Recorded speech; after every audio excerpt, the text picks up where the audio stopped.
سلامونه او نیکې هیلې د حریت رادیو درنو اوریدونکو د 8.5 اف ام له څپو د روغتیا شتمنۍ خپرونه اوریدونکي یاست. زه هم خپل سلامونه تاسو ته وړاندې کوم. سهار مو نیکمرغه او د الله تعالی نه غواړم چې ښه ورځ مو پیل کړې وي. په نننۍ خپرونه کې سره له یوې نوې خپرونې ستاسو په چوپړ کې یم، نو هیله لرم تر پایه را سره اوسئ او د خپرونې ټول محتویات را سره تر پایه واورئ. درنو هیوادوالو، لکه څرنګه چې تاسو ته معلومه هم ده، موږ او تاسو په حریت رادیو د روغتیا شتمنۍ خپرونه کې پر دې هڅه کوو ترڅو داسې معلومات وړاندې کړو چې هغه له یوې خوا له علمي منابعو څخه راټول شوي وي، معتبر معلومات وي، او له بلې خوا موږ او تاسو سره په عملي میدان کې ژوند وکړي. ځکه متاسفانه زموږ او تاسو د هیواد په مختلفو رسنیو کې طبي خپرونې ډېرې دي، مګر متاسفانه ډاکټر صاحبان ځینې وخت د خپل معلومات یا کوم اصطلاحات چې دوی وړاندې کوي د عامو خلکو پر ادبیاتو برابر نه وي.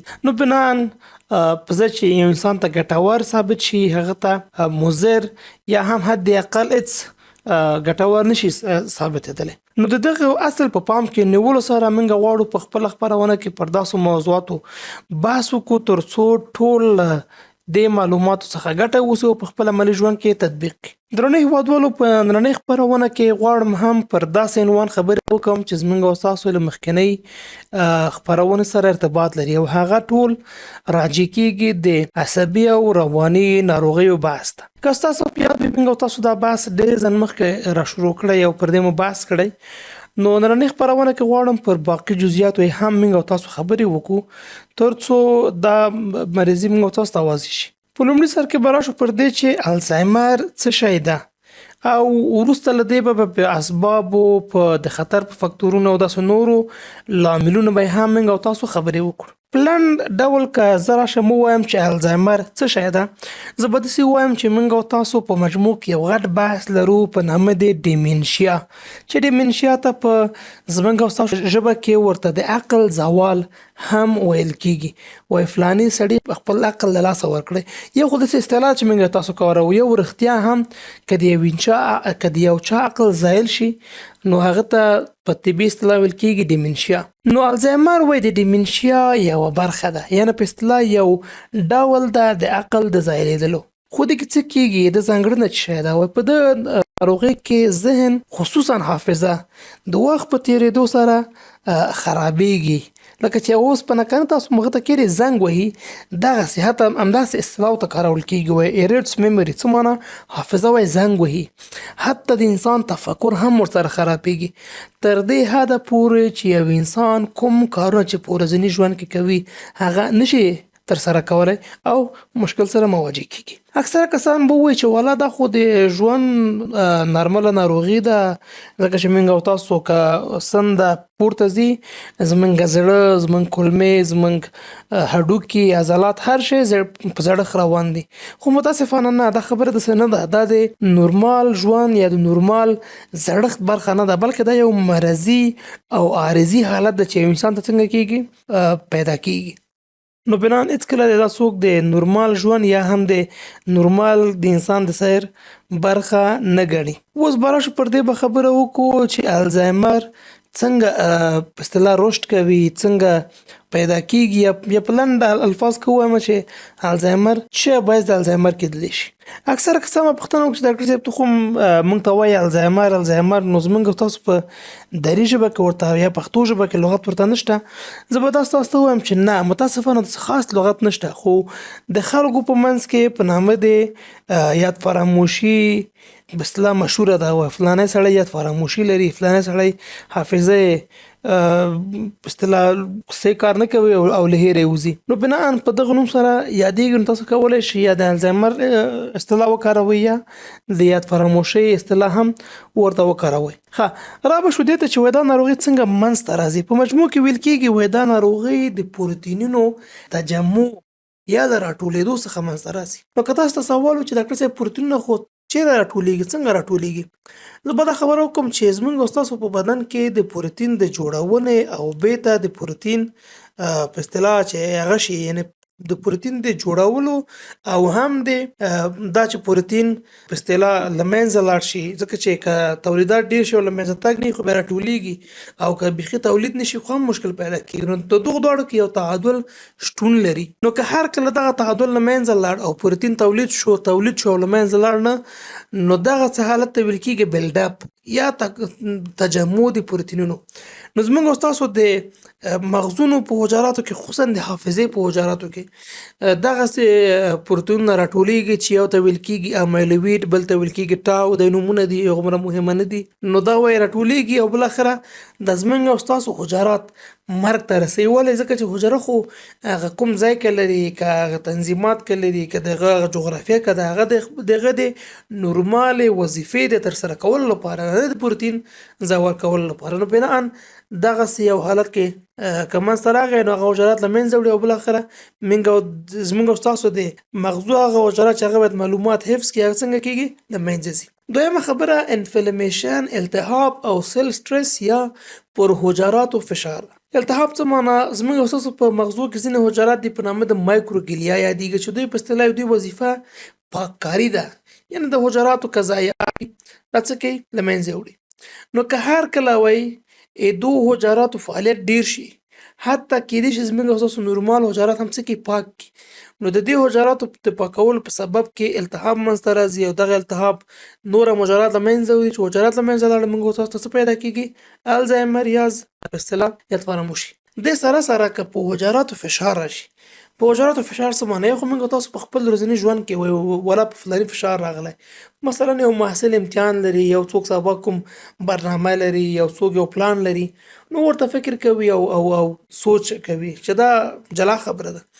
مګر په حجراتو فشار څه رقم ده؟ که هر کله پر حجراتو هغه د هغوی ضروري خواړه د وینې په واسطه تأمین نشول، نو دا ته یو رقم فشار ویل کېږي. او یا که داسې مواد چې هغه حجرات له منځه وړلی شي او د حجراتو مرګ سبب کېدلی شي، نو دا بل نوع سترس ده. نو دغه سترس په حجراتو باعث دې کېدلی شي چې بالاخره حجرات له منځه لاړ شي. چې حجرات له منځه لاړه، زموږ او ستاسو حافظه څنګه کېږي؟ خرابېږي. نو دا په لنډ توګه معلومات د دې په اړه چې الزایمر څنګه منځته راځي او څنګه په اصطلاح رشد کولی شي. اوس به راشو پر دې به خبرې وکړو چې کوم کسان د په اصطلاح په خطر کې دي، کوم کسان د ناروغۍ سره ډېر په خطر کې دي او کېدلی شي په دې ناروغۍ اخته شي. د دې ناروغۍ لپاره لومړنی او مهم د خطر فکتور عبارت ده له سن یا عمر نه. ځکه دا خبره په مخکینۍ خپرونه کې ما هم کړې وه. موږ داسې امراض لرو چې هغه یو د ماشومانو وي، یو د لویانو، یو نور مرضونه چې هغه هر وخت منځته راتللی شي. مګر دا ناروغي د په اصطلاح د کومو کسانو چې د هغوی سنونه پورته دي، یعنې د کاهلانو، د کوم کسان چې هغوی نور زاړه شوي، یعنې د زړو کسانو ناروغي عبارت ده له الزایمر نه.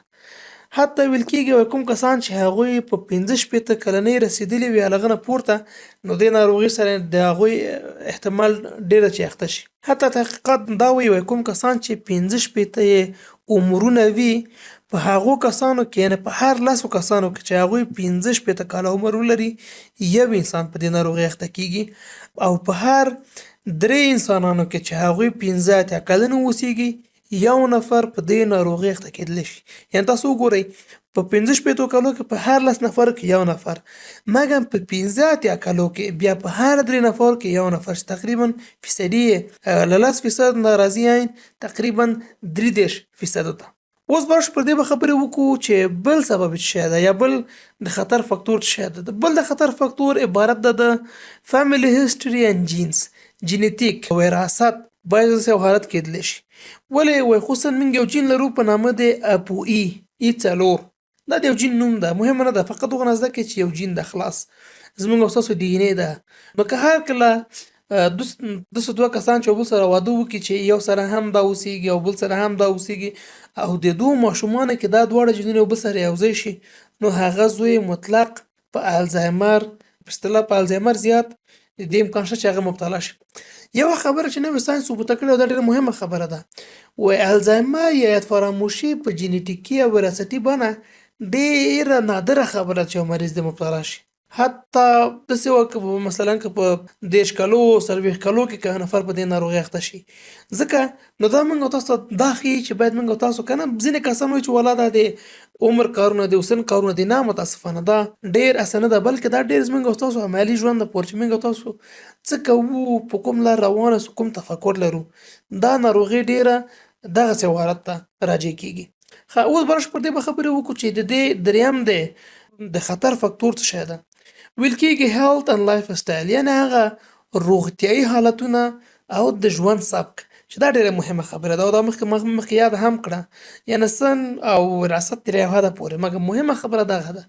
کوم کسان چې هغوی د وینې دوامداره لوړ فشار لري، کوم کسان چې شکر لري، کوم کسان چې هغوی چاغوالی لري او دې سره سره سګرټ هم څکي، نو دا د حتی د عمر په اواسطو کې، یعنې دوی کسان به پرې نه دي چې 15 شپېتو ته ورسېږي، شاید 40 45 کې په دې ناروغۍ څنګه شي اخته شي. دې سره کوم کسان چې هغوی دوامداره په خپل سر باندې جراحت لیدلی وي، کوم ځینې لیدلی وي موټر ټکر کړی وي، نو دو کسان ته کیدلی شي داسې یو ناروغي د ژوند په وروستیو یا په وروسته کلونو کې ورته راپېښه شي. کوم کسان چې هغوی افسردګي لري، کوم کسان چې هغوی په ټولنه کې آیزولیټ شوي دي، څه معنا انزوا دي، خلکو سره کار نشته، د خلکو خوښۍ خوشحالۍ مصایب چا سره دا د ګرفت نه لري، چې دا ټول دغسې مشکلات انسان ته منځته راوستلی شي. او مهمه خبره چې دا ډیره مهمه او زموږ او ستاسو د هېواد سره ډیره ښه لګېږي هم، وایي کوم کسان چې د هغوی تحصیلاتو او د تحصیل کچه کمه وي پر دې ناروغۍ ډېر اخته کېږي. نو اکثره به تاسو سوال وکړي چې ډاکټر صاحب ناروغي سره تحصیل څه ارتباط لري؟ زه به دا په دې لنډه کړم چې کوم انسان چې هغه علم ولري، کوم کسان چې هغه پوهه ولري، کوم کسان چې هغوی درس ویلی وي، پرته له دې چې که غریب وي که پیسه داره، له کوم انسان سره چې هغه بېسواده وي، ځمکه او اسمان فرق کوي، ولو که هغه غریب وي او دا بېسواده سړی پیسه داره وي. ځکه د هغې انسان تصامیم په ژوند کې، د هغې انسان پرېکړې، د هغې انسان ناسته پاسته، د هغې انسان روابط له نورو انسانانو سره په داسې په روښنایي کې په علم سره ترسره کېږي. نو بنا هغوی کسان په خپل ژوند کې موفق وي. نو بنا کوم کسان چې برعکس بیا هغوی په ټولنه کې اکثر افسردګي هم دوی تېروي، د ټولنې څخه انزوا ته هم دوی ډېر ځي او دایما ټولنې سره رقابت کوي، ولې ځکه چې ټولنه کې ژوند کې مګم د ټولنې د ژوند د زده کولو چل بیا ورته نه ورځي. اوس به راشو په دې به خبرې وکړو چې دا ناروغي په نړیواله توګه په کومه کچه کې ده، څنګه ده، څومره کسان پې اخته شوي، څومره کسان پې نه دي اخته او داسې نور معلومات. په نړیواله توګه ویل کېږي چې 55 میلیون کسان هم دا اوس په نړۍ کې شته چې ژوند کوي او پر دې ناروغي اخته دي. که زه غلو ونه کړم، یعنې د افغانستان د ټول نفوس تقریبا 2 چند. او بله خبره داره چې الزایمر تقریبا، یعنی دغه کوم ارقام چې ما وړاندې کړل، دا د زوال عقل مریضان دي چې دنه تقریبا له 2 پر 3 کسانو کې تقریبا د دې 40 میلیونه کسان الزایمر ناروغي څنګه ده لري. بله مهمه خبره او خطرناکه هم دا وه چې هر 3 ثانیو کې په نړیواله توګه یو انسان د عقل زوال ته ځي، چې کېدای شي یا به الزایمر یا به کوم بل ډول. زمونږ او ستاسو په هېواد کې د مشخص ارقام نشته، خو له هغه چې ما کلینیک کړی یو زه خبر یم بالکل دې مریضان شته، موږ داسې مریضان لرو. د جنسي له پلوه په نارینه او ښځینه‌و کې هم دې پرتله شته، ځکه د نارینه‌و په پرتله دا ناروغۍ ښځینه ډېر اخته کوي. د دې لپاره هم دلیل ذکر شوی، ځکه چې په مجموع کې وایي ښځینه نسبت له نارینه‌و څخه عمر څه وي، په اصطلاح ته یو حده پورې ډېر وي. نو بنا دا دلیل کېدلی شي چې ښځینه نسبت له نارینه‌و څخه ډېر ناروغۍ ته څنګه وي، ډېر مساعد وي او ژر پرې اخته شي.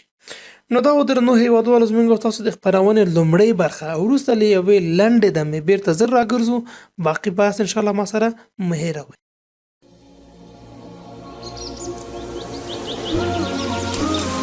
روغتیا شتمني. ژوند په روغتیا ښکلی دی. روغتیا بدني او روحي ښکلا تضمینوي. روغتیا لوی نعمت دی. څنګه کولی شو ځان، کورنۍ او ټولنه له روغتیا برخمنه کړو؟ دا روغتیا شتمني خپرونه کې درته روغتیایي متخصصین او ډاکټران لارښوونې کوي او دې برخه کې مو له نویو کیسو خبروي. یا د خپرونه هره شنبه سهار په 8:30 بجو او تکرار یې دوشنبه پر همدې وخت له حریت راډیو څخه مه هېروئ. بیا هم سلامونه احترامات د خپرونې دویمه برخه ته ښه راغلاست. د 8.5 FM څپونه حریت راډیو تاسو د روغتیا شتمنۍ خپرونه اورئ او زه هم نننۍ خپرونه کې تاسو په چوپړ کې یم سره له یوې نوې عنوان چې عبارت ده د الزایمر یا د یاد فراموشي ناروغي. او په دې مونږ په لومړنۍ برخه کې مونږ په دې خبرې وکړه چې دا ناروغي څنګه منځته راځي، تعریف مو ورته ورکړه چې دا ناروغي په کوم ډول یادېږي او د سره سره د خطر فکتورونه څه دي او په نړیواله توګه څه وضعیت د خبرونه څه دي، څومره کسان په دې ناروغي اخته شوي. اوس به راشو د کلینیک له نظره په دې ناروغي خبرې وکړو چې دا ناروغي له کلینیکي پلوه پر څو ډولونه خپل ځان ښکاره کوي او څنګه ده. د مهم خبرو څخه دا چې وایي د کلینیکي له نظره دا ناروغي پر 3 شکله یا پر 3 ډولونه خپل ځان ښکاره کولی شي، چې یو ته ویل کېږي مقدماتي، دویم ته ویل کېږي متوسط حالت او دریم ته ویل کېږي شدیده یا وخیم حالت. اوس به راشو په دې به خبرې وکړو چې په مقدماتي حالت کې څه خبرې وي. وایي ناروغ هغه اخرینی محاورې، اخرینی خبرې، اخرینی وقایع چې دغه ژوند کې شوي دي او یا هغه وروستنی خبرې هغه له هېره کاږي. لکه څه رقم ته یو مریض سره خبرې کوي یا یو ناروغ سره خبرې کوي، 10 دقیقې بعد کومې خبرې چې د مخکې کړې وې هغه له هېره وتلي، یا د پرون ورځ خبرې له هېره وتلي، یا د یو هفتې مخکې کوم حادثه شوې، کوم څوک راغلي، کوم څوک تلي د له هېره وتلي. وایي څوک راغلي، څه وخت، چیرې، زه خبر نه یم.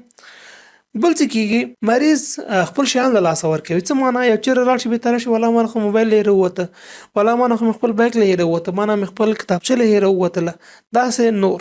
او په بله خبره چې د مریض خپل سوالونه تکراروي. تا څه وویلې، زه پوه نه شولم، چې نو مختلف سوالونه کېدلی شي مریض څه کړي، پوښتنه وکړي. او بله خبره چیرې چې مریض نشي کولی پلان او برنامه ځان ته جوړه کړي. که دا یو د شرکت رئیس یا د کوم دفتر کې کارمند دی، نشي کولی خپله کار مخته ووسي، یا که کور کې کوم مېرمنه وي نو هغه نشي کولی چې د خپل د کور هغه برنامه او هغه ورځني جزئیات مخته یوسي. او داسې نورې اعراض ولایم هم شته.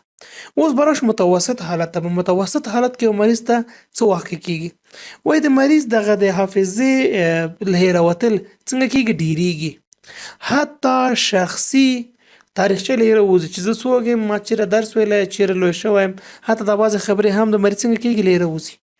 د خپل د ژوند د مکان او وخت په اړه هم څنګه یي، په اصطلاح مریض ګنګس یي. یعنې ګنګس هدف مې دا معنی، مثلا غرمه به بیا به څه وخت ده، سهار ده، نیمه شپه ده، یا به څه مثلا کور کې به خو مقصد سوال به کوي زه چېرې یم، زه شفاخانه کې یم، بیرون یم، ته څوک یې. نو دا هغه مهم خبرې دي. او په دریم خبره دا چې مریض موډ سوینګز پیدا کوي. څه معنا، یعنی کله مریض خفه وي، کله خوشحاله وي، کله چورت خراب شي، کله تشویش ورته پیدا شي، کله نو داسې مختلف حالات د په مزاج کې لیدل کېږي. دریم حالت چې تر ټولو وخیم او سخت حالت ده، د وخت کې مریض حتی خبرې کول، الفاظ، لغات او حتی هغه کوم کسان چې د دې خپل دي، نږدې خلک دي، عزیزان دي، اولادونه دي، لمسیان دي، نه پېژني، له هېرې وځي. نو دا داسې وخت ده چې مریض حتی خوراک، څښاک، تشناب ته تګ، ځکه چې دا ټول د حافظې پورې ارتباط لري. نو چې چون مریض دا نشي کولی، نو مریض ته داسې یو حالت پیدا کېږي. نو تا ټول مریض کې داسې حالت را پیدا کوي چې باید مریض سره یو څوک نور وي، مرسته وکړي، او مریض نور د خپل د ورځني ژوند د تنظیماتو لپاره یو چا سره یا یو چا ته ضرورت لري، چې په خارجي هېوادو کې اکثره د لپاره سازمانونه دي، دولت ده چې خلک موظف کوي دو سره مرسته وکړي. ښه، اوس به راشو په تداوي به خبرې وکړو. په تداوي کې به زه دا خبره لنډه یاده کړم چې دا ناروغي علاج نه لري. موږ په دواګانو سره د دې ناروغي سیر یا خرابېدل یې په تعویق اچوو، یعنې ځنډوي. مختلفې دواګانې شته دي چې د مثال په توګه یو به زیاده کم په نامه دی د ډونیپیزل له مهمه دواګانو څخه ده چې هغه ته ورکول کېږي، یا په نامه دی لیسانمیب بل ناروغي د چې کول شي دا ناروغي ته وهله پورې خکې مګر په مجموع کې مریض حمایوي مرسته ضرورت لري باید ورځنی کارونه کو سره مرسته وشي هغه ته تاسو موقعات جوړ شي چې مثلا سهار پاتې دی دا وکړه بیا وروسته دا وکړه بیا دا وکړه ټول به ورته ولیکل شي نو بل اخره یو کوم انسان چې هغه په اصطلاح کیرګیور دا معنی چې لغنه مراقبت وکړي هغه ته وګمارل شي تر څو لغنه په ورځني ژوند کې وسره مرسته وکړي نو کوم ځای چې تاسو پیږئ چې د روغتیا شتمنۍ خپرونه پر دې هڅه کوي چې تر څو موږ او تاسو د ناروغۍ په مقابل کې د وقایې معلومات ډیر راکړي ځکه وقایه هم اسانه ده او هم ارزانه نو بنا ان اوس د خپرونه په دې لړ کې زه غواړم مشخصا پر دې خبره وکم چې کومې حل لارې یا لارې چارې موږ او تاسو سره شته چې وکولی شو خپل ځان د دې ناروغۍ مقابل کې څه کوو وقایه کو د دې ناروغۍ په وقایه کې ما ځان سره ډېر یو غټ لست راوړی او دا ډېرې مهمې خبرې دي چې غواړم پر دې خبرې وکم نو موږ او تاسو د خپرونې حوصلې ته به ګورو او پر دې لست به خبرې کوو په لومړني سر کې مې چې کوم شیان راوړي دي وایي خواړه د یو ښه ذهن لپاره په مجموع کې یو غذایي رژیم ده په نامه د مدیترانه یو بهیره ده چې مصر سر ته شتون لري او درې قارې وصلي افریقا اروپا او اسیا د دغه کسانو یا د دغه منطقې چې کوم کسان دلته اوسېږي د دغه دغه د خوړو سټایل راټول شوی او نوم پرې ښودل شوی د مدیترانې د خلکو خواړه چې زما په شخصي آن زموږ او ستاسو د هېواد هغه کلیوالي خوړو ته ډېر څه لري په اصطلاح نږدېوالی یا ورتهوالی لري دې رژیم کې ویل کېږي وایي تاسو له یوې خوا په ورځني حالت او د هفتې لپاره ځینې خوراک لازمي وګرځوئ نور که هر څه خورئ خو مګر هم دغو شیانو کې ډېر لازم او په اصطلاح محتاطه اوسیږي په ورځني حالت کې څه وکړئ په ورځني حالت کې په دوامداره توګه شنه او سابه یعنی دا خبر څنګه وکم یعنی شنه ترکاري باب او سابه باید ستاسو د خوړو برخه وي که دا پالک وي که دا ګندنه وي که دا ګشنیش وي که نعناع وي که هر څه وي ګرین لیفي ویجیټیبلز په انګلیسي کې ورته وایي یعنی هغه ترکاري چې هغه شنې پاڼې لري او حد اقل نور ترکاري باب هم ورسره له بلې خوا وول ګرینز یا زموږ او ستاسو د هېواد هغه اصیله او طبیعي حبوبات غله لکه وریژې هغه زموږ او ستاسو وطني وریژې که هغه د یعنی زموږ او ستاسو د هېواد هغه اصلي او وطني وریژې د سره جواری وربشې دا هغه مهم شیان چې باید موږ او تاسو په ورځني ژوند کې څنګه کوو ویې خورو له بلې خوا وایي که حد اقل په ورځني ژوند کې له زیتونو څخه د مارګارین او د مسکې خصوصا دغه مسکه چې دا په بازار کې تاسو په 100 روپیو 100 روپۍ اخلي چې دا د مارګارین له غوړو نه جوړ دي له دونه ډډه وکړئ د دو پر ځای څه نه ګټه واخلئ له زیتونو څخه د هفتهیي پلان لپاره څه وکړئ وایي حد اقل په هفته کې یو ځل د مایع خوراک مه هېروئ ځکه چې مهمه ده له بلې خوا لوبیا نخود مشنګ می او هر څه دال یعنی دغه مکمله خانواده دي که ډېر شیان چې حتی نومونه یې ماته نه راځي او بالاخره په هفته کې یو ځلې د چرګ غوښه د بطکې غوښه د فیلمر غوښه وایي مه هېروئ چې دته په انګلیسي کې پولټري وایي یعنی تاسو پولټري مه هېروئ ښه چې شی کم کې چې مه خورئ وایي سره غوښه په اصطلاح سره کړي خواړه بوره او کوم شیان چې هغه پروسس شوي لکه دا کوم شی چې تاسو په سوپر مارکیټونو کې وینئ او تاسو به ښایسته ښکاري چې والا ګوره شیدې دي او مستې دي فلان دي قطۍ کې راغلي له دونه ډډه وکړئ په جدي توګه د شیانو څخه ډډه وکړئ له بلې خوا څه چې دا انرژیګانې دي که جوسونه دي که نه پوهېږم طبیعي دي او غیر طبیعي ده ټول کوم شی چې پروسس شو په غلې بل ووهل شو هغه پروسس شوی له هغه نه ګټه مه اخلئ او مهمه خبره چې لیره مو نه بوځي وایي له وایټ بریډ یا له سپینو اوړو څخه چې متاسفانه اوس ټول کسان په همدې اخته دي له دو څخه وایي ډډه وکړئ له بلې خوا فزیکي تمرین ته دوی ډېر ارزښت ورکوي او وایي فزیکي تمرین باعث د دې کېږي چې ستاسو د مغزو کارکرد وظیفه ډېره ښه شي حتی ویل کېږي چې که ډېر مصروف یاست د هفتې 150 دقیقې چې د ورځې 20 دقیقې کېږي تاسو ورزش وکړئ که کلب ته نشته تللی، که مصروف یې، حد اقل چې وظیفې ته ځې یوه یې په پښو لاړ شه، په بایسکل لاړ شه، یا که نه شي کولی وخت لرې د محیط شرایط درته مساعد دي ولامبئ، لامبو وکئ، یوګا وکئ، یا حد اقل خپل کور کې وړکۍ ځمکه لري ځان ته پټی وکاره، مازدیګر راځه ګلانو کې ځان مصروف کا، ګاردنینګ، یا هم په زینو کې مثلا پوهېږي چې زما وظیفه څلورم منزل کې ده او زینې شته هم لفټ شته، خو له لفټ نه کار مه اخله، زینو کې کار واخله. نو دا ټول ستاسو د صحت او د روغتیا لپاره مهم او ګټور نقاط پکې دي.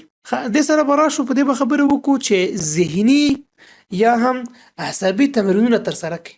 لکه څرنګه چې موږ تاسو په عملي ژوند کې کنه د خپل د صحت لپاره ورزش کوو، خوراک تنظیموو چې زموږ اندام فټ اوسیږي، دغسې د مغزو لپاره هم موږ یو حالت لرو او مختلف کارونه شته چې کولی شي ستاسو مغزو ته رشد ورکړي. د دې لپاره مهمه خبره دا ده وایي تاسو کوشش وکړئ چې یو بل سره کښېنئ، انسانان سوشلایزیشن ډېر وکړي، یو بل سره کښېنئ، ناسته پاسته وکړئ، د زړه خواله وکړئ. دا د مغز په رشد کې او د مغزو د استرس په خوشي کولو کې ډېر مهم او بېساری رول لري. دې سره سره که خپل مابین کې کښېناستئ، د کوشش وکړئ چې ستان ووایئ، معما ووایئ.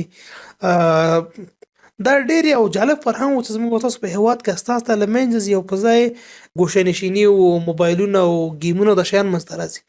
یو بل سره کښېنئ، پوښتنه وکړئ دا چې شی ده مختلف یعنې دا زما په اند تقریبا دغه 20 کاله مخکې د کسان به کښېناستل، یو بل سره به یې پوښتنې کولې، معما به یې ویلې، یو راز به یې ویلې پیدا یې کړه، خبرې به یې کولې. اوس متاسفانه دغسې حالت راغلی او مشکلات پیدا کړي. له بلې خوا وایي تاسو که دا هم نشئ کولی، کتاب ولولئ، مطالعه وکړئ، حد اقل که ویډیوګانې هم په تلیفون کې ګورئ، که په کمپیوټر کې ګورئ، داسې ویډیو وګورئ چې هغه معلوماتي وسیږي، تاسو ته یو شی در زده کړي. او که هېڅ کوم مصروفیت نه لري راشئ ژبه زده کړئ، کلب کې تمرین وکړئ، د کمپیوټر د تکنالوژۍ مختلف اړخونو سره ځان په اصطلاح اموخته کړئ. له بلې خوا وایي کوشش وکړئ چې له سوشل میډیا کې سکرولنګ مه کوئ. سکرولنګ څه معنا؟ پورته ښکته مه ځئ، یا دا عکس وګورئ او پورته ورشئ ښکته ورشئ، دا کار مه کوئ. د ده په ځای څه وکړئ، یو چاته یو شی زده کړئ، یو مشکل حل کړئ، او بالاخره نور کسان سره روابط په دې شکل ونیسئ چې ملګري هم ډېر شي. د ټکنالوژي په کارونه کې په هر 20 دقیقې تاسو له موبایل، کمپیوټر، تلویزیون کوم شی وکته، 2 نه تر 3 دقیقو پورې وقفه ونیسئ. کوشش وکړئ چې هغه شي نه ځان لرې کړئ تر څو تاسو سره ګټه او تاسو ته مرسته په اصطلاح تر څو تاسو ته د هغه ضرر ونه رسېږي او ګټه یې ورسېږي. له بلې خوا ویل کېږي وایي خوب خپل منظم کولی، وایي your brain's night shift cleaner.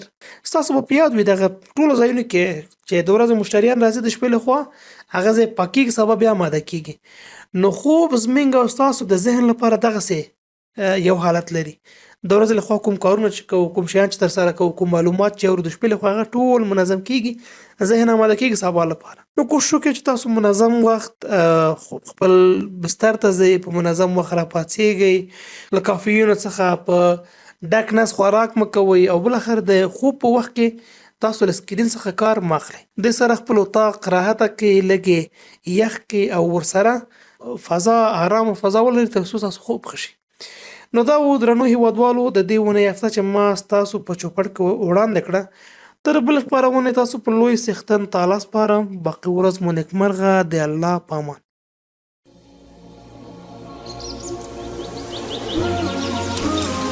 روغتیا شتمني. ژوند په روغتیا ښکلی دی. روغتیا بدني او روحي ښکلا تضمینوي. روغتیا لوی نعمت دی. څنګه کولی شو ځان، کورنۍ او ټولنه له روغتیا برخمنه کړو؟